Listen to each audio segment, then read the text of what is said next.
من ساعة ما اتطلقت والدنيا بقت سودة في عيني، مش لأني لسه بحبه، لا، هو عمري ما حبني أصلا.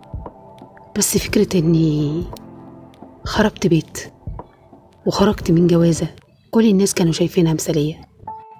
أنا منى، عندي 34 سنة، اتجوزت وأنا عندي 25 بعد قصة قصيرة جدا من التعارف.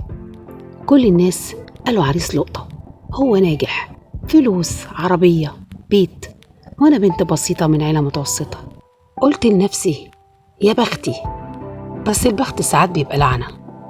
من أول يوم جواز حسيت إني دخيلة على العالم بتاعه، كلامه قليل، اهتمامه نادر، خروجاته كلها مع أصحابه أو الشغل أو عند حد من أهله.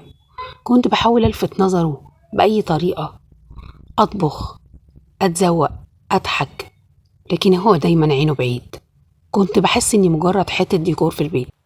عدت 8 سنين من غير أولاد، رحت لدكاترة، كشفت، حللت، كله تمام، وهو رفض يعمل كشف واحد حتى، وبعدها بقى يرمي الكلام. يمكن المشكلة فيكي، أنا مش ناقص وجع دماغ. ولما طلبت الطلاق ما اتفاجئش، بالعكس كان مستني اللحظة دي. وقتها حسيت إن قلبي اتكسر نصين. طلعت من بيته بشنطتين، هدومي وكبرياء المدبوح. الناس حواليا بقت نوعين، نوع يشمت يقولي قلنالك هتندمي، ونوع تاني يواسيني بالكلام ويقولي معلش يا بنتي، نصيب. بدأت حياتي بعد الطلاق أصعب مما توقعت. كنت لما بروح الشغل أو مناسبة كل العيون بتبص عليا، حتى قرايبي بقوا يتحشوني كأني مرض معدي. كنت بقضي الليالي على السرير أبص في السقف وأسأل نفسي، هو أنا قليلة؟ هو أنا مستاهلش الحب؟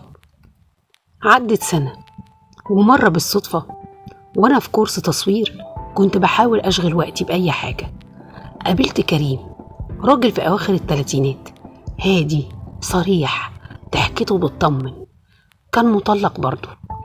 قعدنا نتكلم عن الحياة وعن خيبات الأمل وعن اللي اتعلمناه من اللي حصل. لقيت نفسي لأول مرة من سنين بضحك من قلبي، بس جوايا خوف. لو قررت نفس الغلطة، لو الوجع رجع تاني، كنت بهرب من أي مشاعر ممكن تتولد.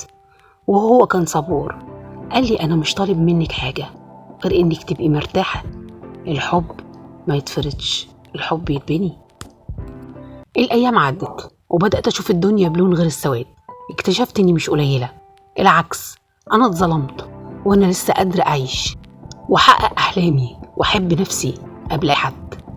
مش عارفة حكايتي مع كريم هتنتهي بإيه، جواز أو مجرد صداقة، بس اللي متأكدة منه إني مش المطلقة اللي فشلت. أنا منى اللي وقعت وقامت ولسه قادرة تبدأ من جديد. باختصار، الطلاق مش نهاية الحياة، ممكن يكون بداية حياة جديدة.